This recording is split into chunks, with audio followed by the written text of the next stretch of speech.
शिक्षण प्रसारक मंडळाचे गोपाळकृष्ण गोखले महाविद्यालय मराठी विभाग BA भाग 3 अभ्यास पत्रिका क्रमांक 10 मराठी भाषा व अर्थार्जनाच्या संधी। विद्यार्थी मित्रांनो, आज आपण या पेपरविषयी थोडंसं जाणून घेणार आहोत। तर मराठी भाषा व अर्थार्जनाच्या संधी असं या पेपरचं नाव आहे। या नावामधूनच तुम्हाला या पेपरचा उद्देश नक्की लक्षात येऊन जाईल। याच्यातला जो पहिला घटक आहे तो आहे सर्जनशील लेखन। या सर्जनशील लेखन त्याच्यामध्ये कथा, संकल्पना आणि स्वरूप हा विभाग आज आपण इथे अभ्यासणार आहोत। तर विद्यार्थी मित्रांनो, आता आपण कथा, संकल्पना व स्वरूप या विभागाकडे वळूया। कथा, संकल्पना, कथेची संकल्पना सांगत असताना असं म्हणावंसं वाटेल की वास्तविक पाहता कथा ही प्राचीन काळापासून इतक्या विविध स्वरूपात पुढे आली आहे आणि प्रत्यक्षही तिची रूपे इतकी बदलत आहे की कथेची नेमकी व्याख्या करणे अतिशय कठीण आहे। कथा एक स्वतंत्र वाङ्मय प्रकार म्हणून जेव्हा कथेचा विचार होऊ लागतो तेव्हा कथेची काही वैशिष्ट्ये विचारात घेऊन अनेकांनी कथेच्या व्याख्या करण्याचा प्रयत्न केलेला आहे।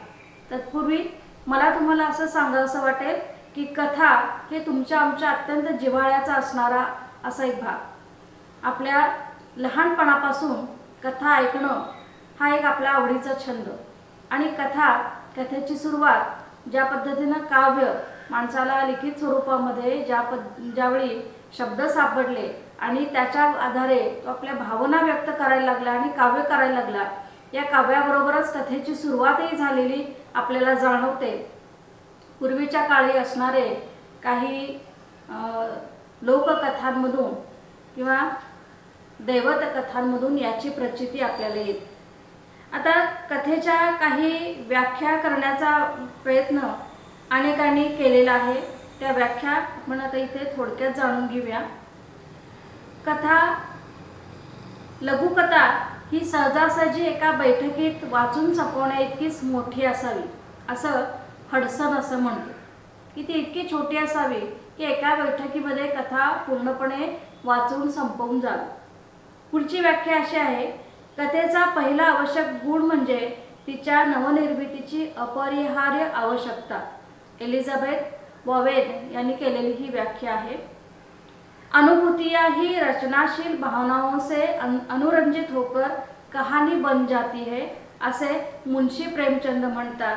तर घटनात्मक एकहरे चित्रण का नाम कहानी है और साहित्य के सभी अंगों के समान रस का गुण है असे चंद्रगुप्त विद्यालंकार असे म्हणतात। म्हणजे आपल्याला असं म्हणता येईल की कमीत कमी पात्र आणि कमीत कमी प्रसंग वापरून थोड्या वेळात परिणामकारक रीतीने सांगितलेली व ऐकणाऱ्यांच्या मनावर एकच एक ठसा उमटवणारी हकीकत म्हणजे लघुकथा होय।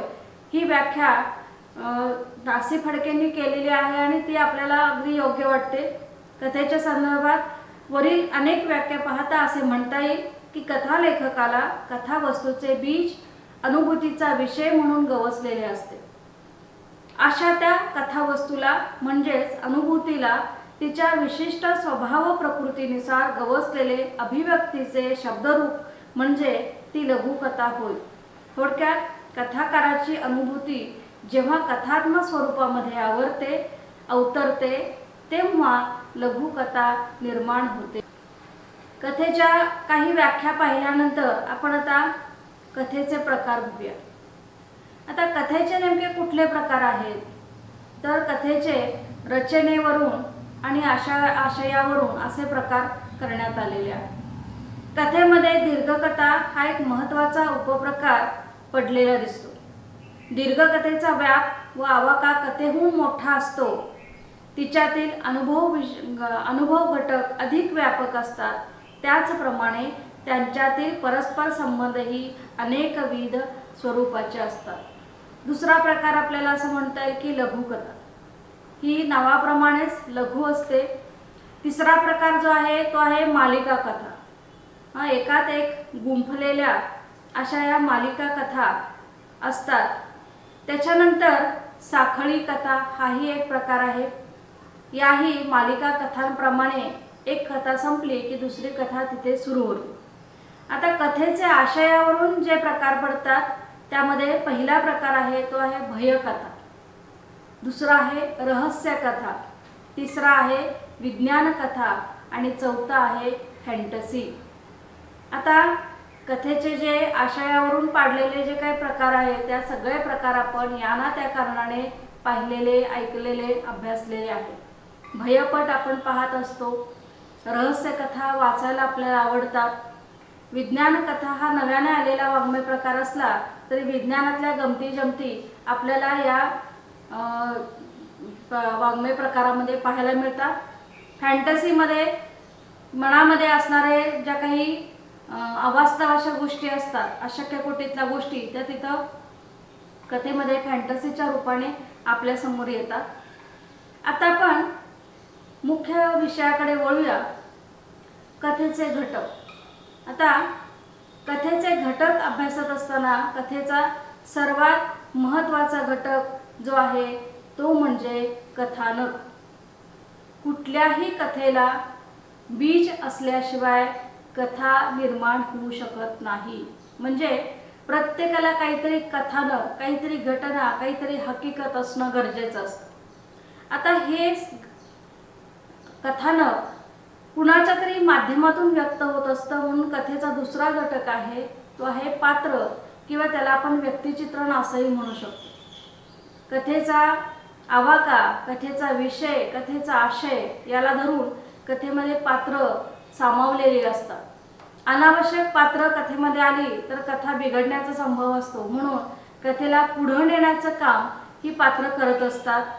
आता कथानक तर झालं, कथेमध्ये एक पात्रही आली, पण कथानक घडत असताना या कथानकाला शोभेचं वातावरण कथेमध्ये असणं अतिशय गरजेचं असतं. आणि हे वातावरण कथेला एक प्रकारची ज्याला आपण काय म्हणू, एक प्रकारचं हे वातावरण कथेला एक रंग देत असतं. आपल्यासमोर एक चित्र उभं करत असतं ते वातावरणाच्या माध्यमातून. त्याच्यानंतर हे सगळं झाल्यानंतर कथेमध्ये निवेदन पद्धती असावी लागते. काही वेळा कथा स्वतः लेखक सांगत असतो किंवा कुणीतरी, त्याला प्रथम पुरुषी निवेदन पद्धती म्हणतात, किंवा कुणीतरी आपल्याला तिराईत कुणाची तरी कथा सांगत असतो, त्याला आपण तृतीय पुरुषी निवेदन असं म्हणतो. याच्यानंतर पुढचा जो घटक आहे तो आहे भाषाशैली. आता कथा ग्रामीण असेल तर तिथे असणारी भाषाशैली ही निश्चितपणे ग्रामीण असणार आहे. तिथे असणारं वातावरण हे निश्चितपणे ग्रामीण असणार आहे. तिथे भेटणारी जी काही पात्र आहेत ही निश्चितपणे ग्रामीण असणार आहे. आणि त्याच्यामध्ये मांडला जाणारा जो विषय आहे तो सुद्धा ग्रामीण असणार आहे. आता इथे कथा जर नागर पातळीवर घडत असेल तर कथेमध्ये असणारी पात्र, असणारं वातावरण, असणारी भाषाशैली हे सगळे घटक कशा असतील, नागर असतील. म्हणजे ज्या पद्धतीचं कथानक असेल त्याला शोभेशी भाषाशैली तिथं असणं उचित असतं. शेवटी मला असं म्हणावं असं वाटेल की कथा हा वाङ्मय प्रकार आपल्याला एक आनंद देणारा असा एक वाङ्मय प्रकार आहे. चटकन कथांचा परिणाम आपल्याला पाहायला मिळत असल्यामुळे कथा आपल्याला ऐकायला, वाचायला आवडतात. आणि वाचकांच्या मनावर एकच एक संस्कार करणे हे देखील कथेचे एक ध्येय असते. गुंतागुंत, निरगाठ, उकल अशा अवस्थेतून कथा साकारत जाते. कथेच्या निर्मितीमागे प्रबोधन आणि मनोरंजन हे दोन घटक प्रामुख्याने असतात. तिचे हे दोन प्रमुख उद्देश असलेले दिसतात.